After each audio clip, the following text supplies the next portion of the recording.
Converting decimal fractions into common fractions, ॾहाई अणपूरनि खे आम अणपूर में तब्दील करणु। वाट इज़ डेसिमल और डेसिमल फ्रैक्शन? यादि रखो त ॾहाई अणपूर खे असां अंग्रेज़ीअ में डेसिमल या डेसिमल फ्रैक्शन चवंदा आहियूं, ॿई नाला हूंदा आहिनि। हाणे हीअ असां वटि हिकिड़ो डेसिमल फ्रैक्शन आहे 4.5। असां हिन जो थोरो स्ट्रक्चर सम्झी था वठूं। हीअ आहे डेसिमल पॉइंट। डेसिमल पॉइंट खां लेफ्ट साइड ते जेको पार्ट हूंदो आहे उनखे असां चवंदा आहियूं इंटीग्रल पार्ट। यादि रखो त हिनखे होल पार्ट पिणु चयो वेंदो आहे।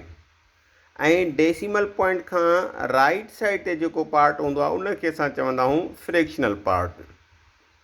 त हीउ जेको 4.5 डेसिमल फ्रैक्शन आहे, 4 उनजो इंटीग्रल पार्ट आहे, जॾहिं त 5 उनजो जेको आहे उहो फ्रैक्शनल पार्ट आहे। Convert the following decimal fractions into common fractions. हेठियुनि ॾहाई अणपूरनि खे आम अणपूरनि में तब्दील करियो। हिते मूं 5 ॾहाई अणपूर लिखिया आहिनि, असां हिननि खे आम अणपूरनि में तब्दील कंदासीं। शुरूआति था कयूं नंबर 1 खां। नंबर 1 ते जेको असांजो डेसिमल फ्रैक्शन आहे उहो आहे 25 ॾहाई 5। अदा ॾिसो त हीउ जेको अणपूर आहे 25 ॾहाई 5, हिन जो जेको इंटीग्रल पार्ट आहे उहो नॉन ज़ीरो आहे। नॉन ज़ीरो जो मतिलबु आहे त ज़ीरो न आहे। जॾहिं बि डेसिमल फ्रैक्शन जो इंटीग्रल पार्ट नॉन ज़ीरो हूंदो आहे त असां ॿिनि तरीक़नि सां उनखे आम अणपूर में तब्दील कंदा आहियूं। हाणे जेको पहिरियों मेथड हूंदो आहे उहो कहिड़ो हूंदो आहे? पहिरियों मेथड ही हूंदो आहे 25 ॾहाई 5। हाणे हिनखे असां लिखंदासीं अंश में 25 ॾहाई 5। सॉरी अदा हिते 1 लिखिजी वियो आहे, हिते 5 लिखणा आहिनि।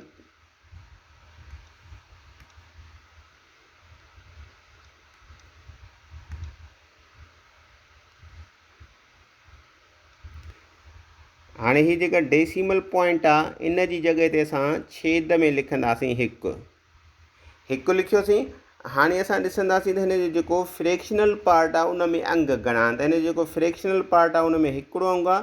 हिकिड़ो अंग आहे त असां हिते हिकिड़ी ज़ीरो लॻाईंदासीं। ज़ीरो लॻाइण खां पोइ हीअ जेका डेसिमल पॉइंट आहे इनखे असां इरेज़ करे छॾींदासीं। हीअ असां हिनखे इरेज़ करे छॾियो। त इरेज़ करण खां पोइ ही इक्वल थी वियो वञी 255 भाङे 10। 255 भाङे 10।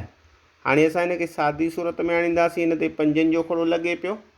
5 जो खोड़ो 255 ते लॻे थो 51 दफ़ा ऐं 10 ते लॻंदो 2 दफ़ा, 2 पंजा 10।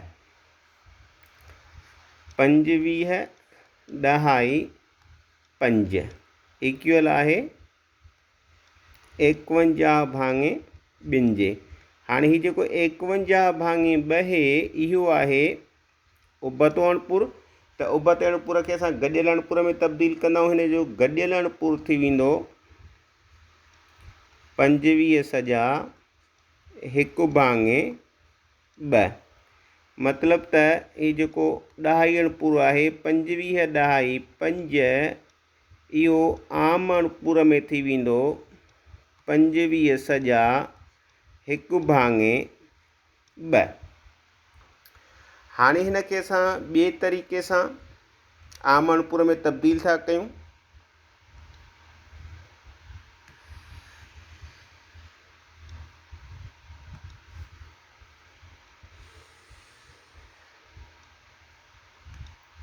हाणे सेकेंड मेथड हिन जो हीअ आहे त असां हिते लिखंदासीं 25 ॾहाई 5। हाणे हिन जो जेको इंटीग्रल पार्ट आहे इनखे असां लिखंदासीं हिते सॼो अदद करे 25 सॼा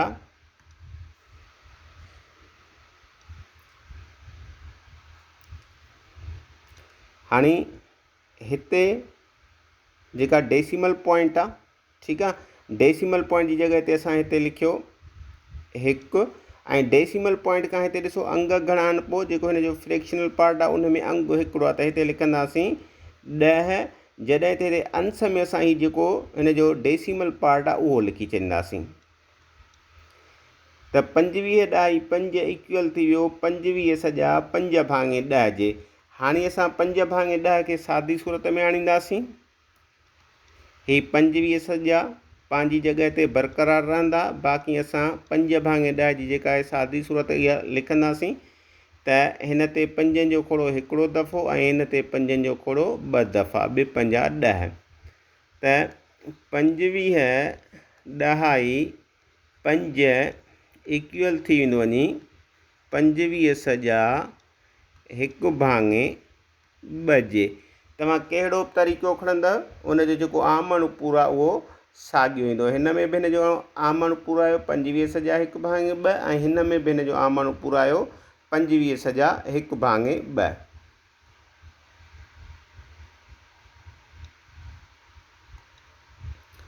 हाणे हीअ असांजो सेकेंड डेसिमल फ्रैक्शन आहे 0.8। हाणे हिन जो इंटीग्रल पार्ट आहे 0। त जॾहिं हिन जो इंटीग्रल पार्ट 0 हूंदो त हिन ते हिकिड़ो ई मेथड लॻंदो, फर्स्ट मेथड।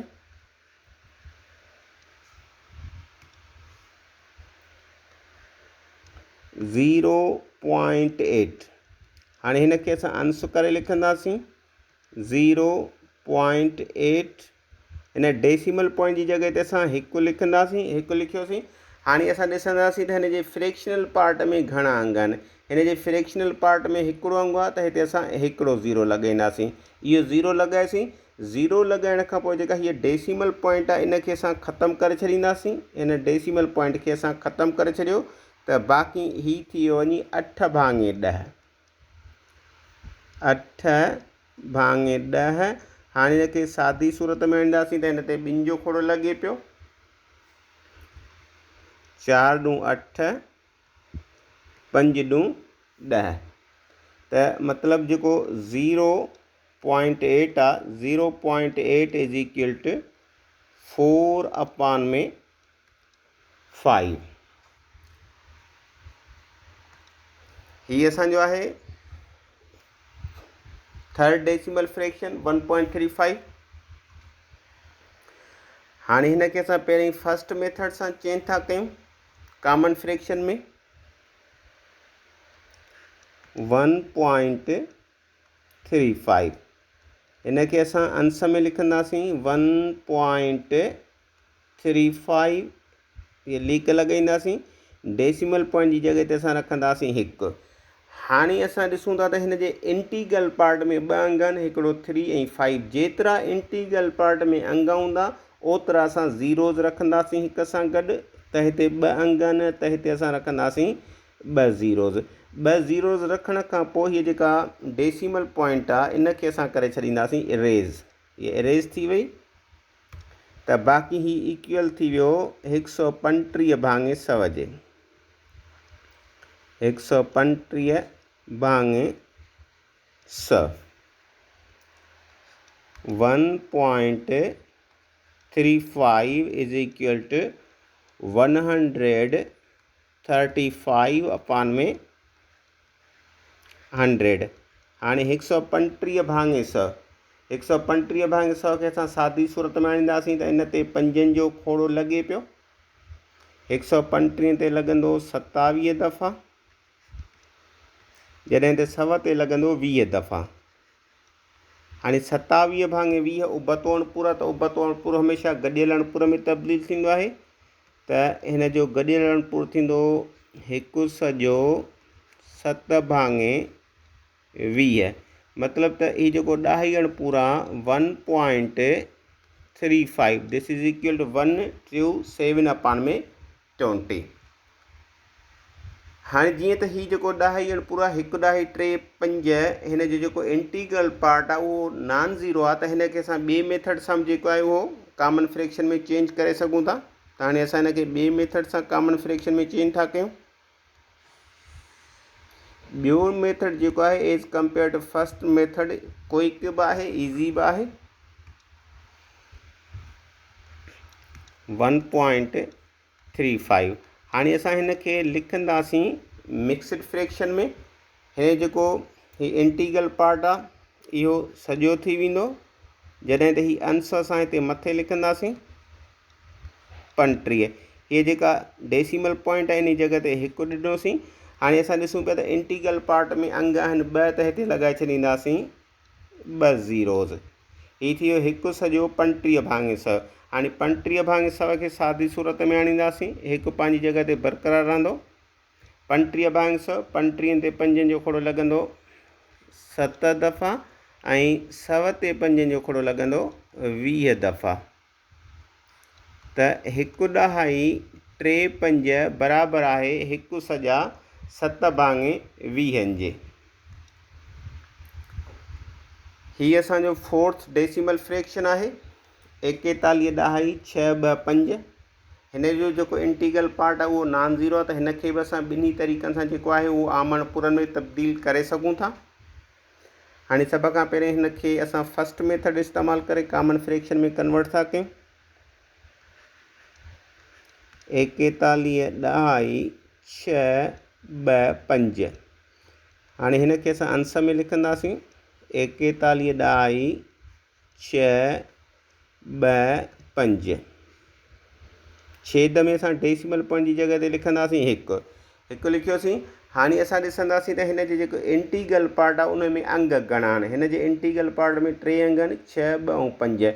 त 1 सां 3 ज़ीरोज़ अची वेंदा। ही 3 ज़ीरोज़ लॻाइसीं।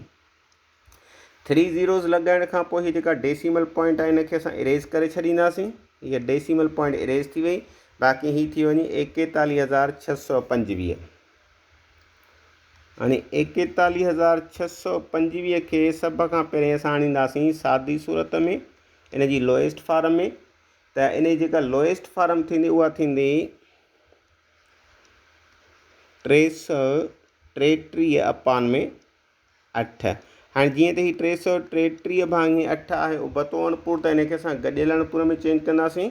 इन जो गॾियल अणपुर थी वेंदो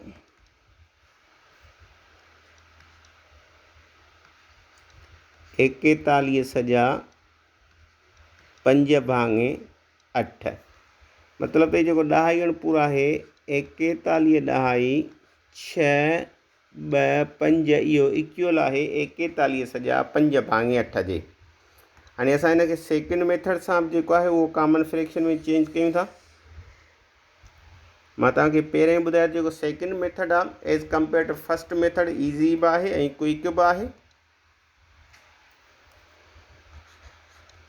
पर सेकेंड मेथड ओनली वैलिड आहे जॾहिं तव्हांजो इंटीग्रल पार्ट नॉन ज़ीरो हुजे। अगर इंटीग्रल पार्ट ज़ीरो आहे त पोइ जेको सेकेंड मेथड आहे इहो वैलिड न आहे, इहो वर्क न कंदो। 41 ॾहाई 625। हाणे हिन जी जेको ही इंटीग्रल पार्ट आहे इन खे असां होल पार्ट करे रखंदासीं। हिन जो जेको ही डेसिमल पार्ट आहे इहो अंश थी वेंदो 625। डेसिमल पॉइंट जी जॻह ते 1 रखंदासीं। इंटीग्रल पार्ट में घणा अंग आहिनि, 3 अंग आहिनि, त 1 सां अची वेंदा 3 ज़ीरोज़। त ही थी वियो 41 सॼा 625/1000। हाणे असां 625/1000 खे आणींदासीं सादी सूरत में। ही 41 पंहिंजी जॻह ते पिया हूंदा।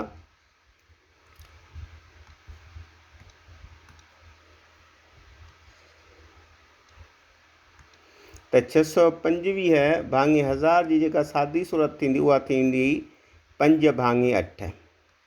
5/8 मतिलबु त 41 ॾहाई 625 बराबरि आहे 41 सॼा 5/8। असां ॾिसूं पिया त हीउ जेको फर्स्ट मेथड आहे उन में बि कॉमन फ्रैक्शन साॻियो आहे, जेको सेकेंड मेथड आहे उन में बि कॉमन फ्रैक्शन साॻियो आहे। तव्हां कहिड़ो मेथड खणो कॉमन फ्रैक्शन साॻियो ईंदो। हीअ आहे असांजो 5 ऐं आख़िरी ॾहाई अणपुर 0.565। हिन जो इंटीग्रल पार्ट ज़ीरो आहे ऐं जॾहिं बि इंटीग्रल पार्ट ज़ीरो हूंदो त असां फ़क़ति हिते फर्स्ट मेथड यूज़ करे सघूं था। जेको सेकेंड मेथड आहे मिक्सड फ्रैक्शन वारो उहो हिते वैलिड न आहे।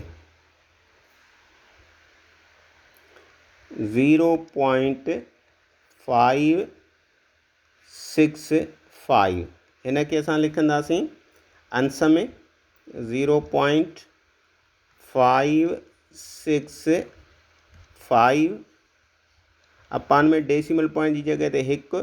हाणे हिन जे इंटीग्रल पार्ट में 3 अंग आहिनि त हिते असां 3 ज़ीरोज़ रखंदासीं। 3 ज़ीरोज़ रखे जेका डेसिमल पॉइंट आहे उनखे असां करे छॾींदासीं इरेज़ कयोसीं त बाक़ी ही इक्वल थी वेंदो वञी 565 भाङे 1000। हाणे असां 565 भाङे 1000 खे सादी सूरत में आणींदासीं, लोएस्ट फॉर्म में आणींदासीं त हिन जी लोएस्ट फॉर्म थींदी 113 अपान में 200। त ये जेको 10 अणपुरा 0.565 दिस इज़ इक्वल टू 113 अपान में 200 इंटू कॉमन फ्रैक्शन। हाणे हिन में जेको सेकेंड मेथड आहे उहो असांजो वैलिड न आहे, छाकाणि त हिन जो इंटीग्रल पार्ट 0 आहे। शुरूआत खां पंहिंजे लेक्चर खे थोरो ॾिसी था वञूं। असांजो अॼोको लेक्चर हुयो 10 अणपुरनि खे आम अणपुरनि में तब्दील करणु। असां ही 10 अणपुर जो स्ट्रक्चर सम्झो त 10 अणपुर में छा छा हूंदो आहे। उन में इंटीग्रल पार्ट हूंदो आहे, फ्रैक्शनल पार्ट हूंदो आहे, ऐं हीअ जेका आहे इहा डेसिमल पॉइंट हूंदी आहे। उन खां पोइ असां ही 5 10 अणपुर खयां जिन खे असां आम अणपुर में चेंज कयो। हीअ असांजो पहिरियों 10 अणपुर 25 10 5। हिन खे असां ॿिन्ही मेथडनि सां आम अणपुर में चेंज कयो। यादि रखो त जॾहिं डेसिमल फ्रैक्शन जो इंटीग्रल पार्ट नॉन ज़ीरो हूंदो आहे त उते असांजा ॿई मेथड जेको वर्क कंदा आहिनि। ही मेथड वर्क कंदो आहे ऐं ही मेथड बि वर्क कंदो आहे। ही असांजो सेकेंड डेसिमल फ्रैक्शन हुयो 0.8। हिन जो इंटीग्रल पार्ट 0 आहे त हिन ते जेको फर्स्ट मेथड आहे वर्क कंदो। जेको सेकेंड मेथड आहे मिक्सड फ्रैक्शन वारो उहो हिते वर्क न कंदो। इन जे करे हिन खे असां फ़क़ति फर्स्ट मेथड सां जेको आहे उहो कॉमन फ्रैक्शन में कन्वर्ट कयो। उन खां पोइ हीअ असांजो थर्ड डेसिमल फ्रैक्शन आहे 1.35। हिन जो बि इंटीग्रल पार्ट नॉन ज़ीरो आहे त हिन खे असां ॿिन्ही तरीक़नि सां जेको आहे उहो कॉमन फ्रैक्शन में चेंज कयो। हीअ असांजो फोर्थ डेसिमल फ्रैक्शन आहे 41 ॾाए 6 2 5। हिन खे बि असां ॿिन्ही तरीक़नि सां जेको आहे आम अणपुर में चेंज कयो। हीअ असांजो पंजो ई आख़िरी 10 अणपुर आहे 0.565। हिन जो इंटीग्रल पार्ट 0 आहे त हिन ते बि ओनली फर्स्ट मेथड वर्क कंदो। जेको सेकेंड मेथड आहे उहो हिन ते वर्क न कंदो। If you like this lecture, kindly share it with your friends, and if you are still new to my channel, kindly subscribe my channel and press bell icon for notifications. Thank you.